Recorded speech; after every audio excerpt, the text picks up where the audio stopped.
স্বরাষ্ট্রমন্ত্রী আপনি বিভিন্ন হুমকি দিয়ে দমানো যাবে না, সরাসরি বললেন সাদিক কাইয়ুম। রাজপথ এখন টান টান উত্তেজনা। হুমকির জবাবে কি বললেন তিনি, ভিডিওতে দেখুন। আমরা আবু সাইদের উত্তরসূরিরা বেঁচে থাকতে আমরা তা হতে দিব না। প্রয়োজনে জীবন দেব, কিন্তু বাংলাদেশে আর কখনো হাসিনা তন্ত্র ফিরে আসতে দেব না।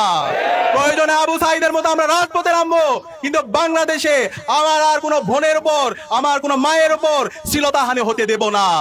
সুতরাং সাবধান করছি, আর কোনো আমার মা বোনদের উপর যদি হামলা হয়, আমার মা বোনদেরকে যদি বিভক্ত করার হুমকি দেওয়া হয়, আর কোনো যদি দর্শন হয়, দর্শনের পর যদি বিচার না হয়, তাহলে আমরা আবার রাজপথে নেমে আমরা গণপ্রতিরোধ গড়ে তুলবো ইনশাআল্লাহ।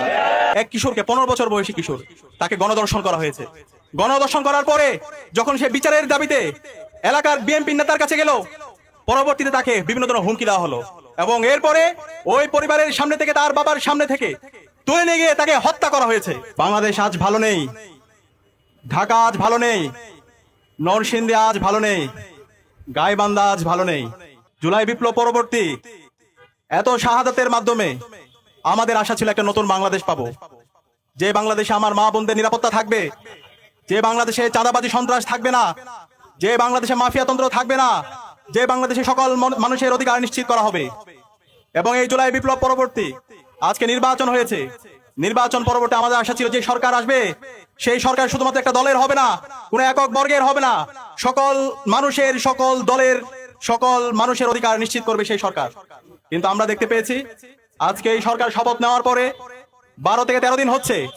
এই 13 দিনে তারা আমাদের এই দেশের নাগরিকদের জীবনের নিরাপত্তা তারা দিতে পারেনি, তারা আমাদের এই দেশের নাগরিকদের সম্পদের নিরাপত্তা তারা দিতে পারেনি, তারা আমার এই দেশের মা বোনদের ইজ্জতের নিরাপত্তা তারা দিতে পারেনি।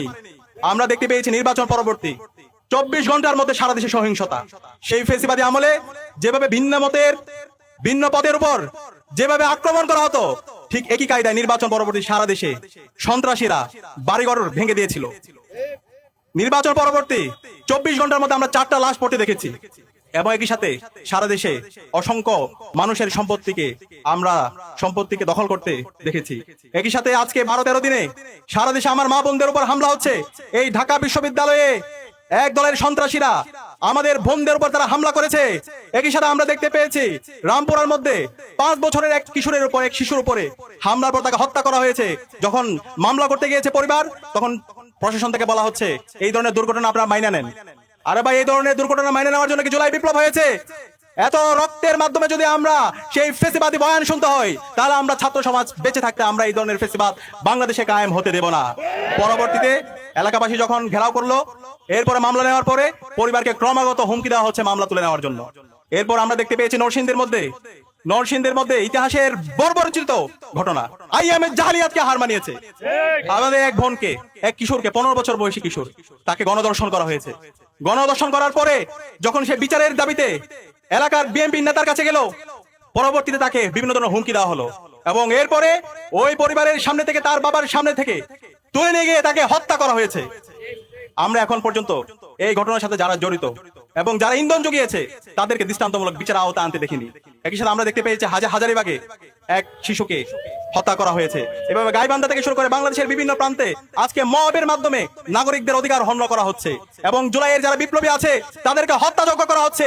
এবং এই খুনি হাসিনা যে গত 16 বছরে বাংলাদেশে ফেসিবাদ কায়েম করেছে, গুম খুন আইনাগরের মাধ্যমে বাংলাদেশকে একটা অকার্যকর রাষ্ট্রে পরিণত করেছে এবং এই জুলাই বিপ্লবে আমাদের 2000 ভাই বোনকে শহীদ করেছে, এই খুনি হাসিনা এবং তার দূষরদেরকে আবার বাংলাদেশে পুনর্বাসনের ব্যবস্থা করছে একটি দল।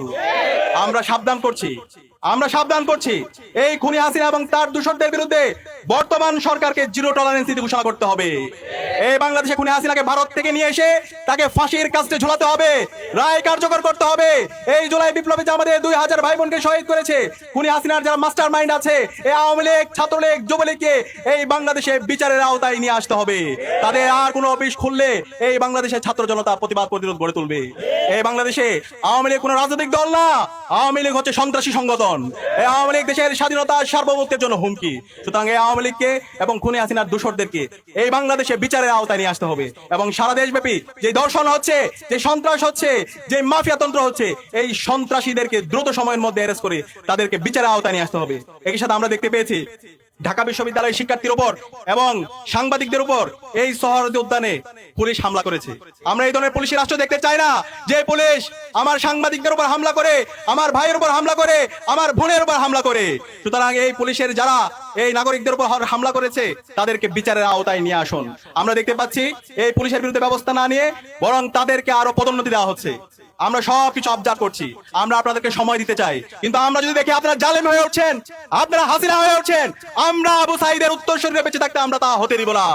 প্রয়োজনে জীবন দেব, কিন্তু বাংলাদেশে আর কোনো হাসিনা তন্ত্র ফিরে আসতে দেব না।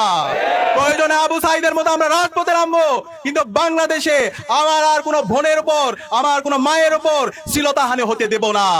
সুতরাং আমরা অনুরোধ করবো, স্বরাষ্ট্রমন্ত্রী আপনি বিভিন্ন ধরনের হুমকি দিচ্ছেন, হুমকি দিয়েন না। এই জুলাই প্রজন্ম কারো হুমকিকে তোয়াক্কা করে না। আমরা দেখতে পেয়েছি এই ঢাকা বিশ্ববিদ্যালয়ে 15 জুলাই খুনি হাসিনা এবং তার দূষররা, নিষিদ্ধ ছাত্রলীগ আমাদের বোনদের উপর হামলা করেছিল। পরবর্তীতে বাংলাদেশে যে গণবিপ্লব হয়েছে, সেই বিপ্লবের মাধ্যমে খুনি হাসিনা এই দেশ থেকে পালাইছে। সুতরাং সাবধান করছি, আর কোন আমার মা বোনদের উপর যদি হামলা হয়, আমার মা বোনদেরকে যদি বিভক্ত করার হুমকি দেওয়া হয়, আর কোনো যদি দর্শন হয়, দর্শনের পর যদি বিচার না হয়, তাহলে আমরা আবার রাজপথে নেমে আমরা গণপ্রতিরোধ গড়ে তুলবো ইনশাআল্লাহ।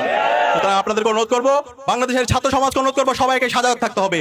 প্রতিটি পাড়ায় পাড়ায়, মহল্লায় মহল্লায়, প্রতিটি স্কুলে, কলেজে, মাদ্রাসায়, বিশ্ববিদ্যালয়ে এই দর্শকদের বিরুদ্ধে প্রতিরোধ কমিটি গড়ে তুলতে হবে।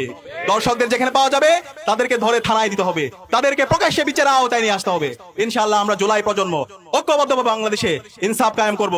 শহীদ ওসমান হাদি আমাদেরকে যে লড়াই দেখিয়ে গেছে, যে আজাদির লড়াই, ইনসাফের লড়াই, ভারতীয় আধিপত্যবাদের বিরুদ্ধে লড়াই, আমার মা বোনদের অধিকার রক্ষার লড়াই, সেই লড়াই আমরা জারি রাখবো ইনশাআল্লাহ। সেই লড়াইয়ে সবাইকে নেতৃত্ব দেওয়ার জন্য উদাত্ত আহ্বান জানিয়ে আজকে আমি আমার কথা এখানে শেষ করছি।